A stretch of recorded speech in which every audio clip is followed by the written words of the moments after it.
একটা মহাযুদ্ধ আসন্ন। মধ্যপ্রাচ্য প্রস্তুত হচ্ছে এমন এক ঝড়ের জন্য যা আগে কেউ কল্পনা করেনি। প্রধান আন্তর্জাতিক এয়ারলাইন্সগুলো ইসরায়েল, দুবাই, রিয়াদ সহ উপসাগরীয় অঞ্চলের বিভিন্ন গন্তব্যে ফ্লাইট স্থগিত করছে। আকাশপথ ক্রমেই অনিরাপদ হয়ে উঠছে।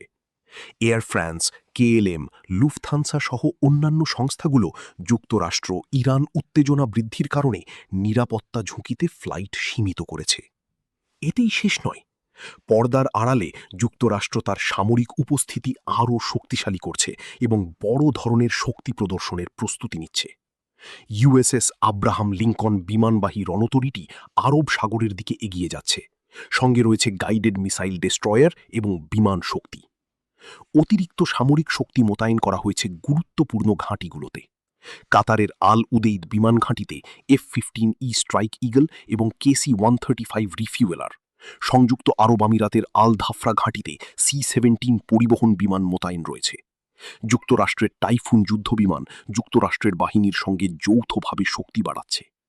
এখানেই শেষ নয়, B-52 বোমারু বিমান যুক্তরাষ্ট্র ও যুক্তরাজ্য থেকে ব্যাপক বিমান পরিবহন, বিশেষ বাহিনী এবং থার্ড প্রতিরক্ষা ব্যবস্থা সক্রিয় রয়েছে।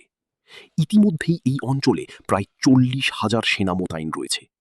সব মিলিয়ে বড় কিছু ঘটতে পারে বলে ধারণা করা হচ্ছে। এদিকে ইরানও চুপ করে নেই। তারা সতর্ক করেছে, ইরানে কোনো হামলা হলে তা সর্বাত্মক যুদ্ধ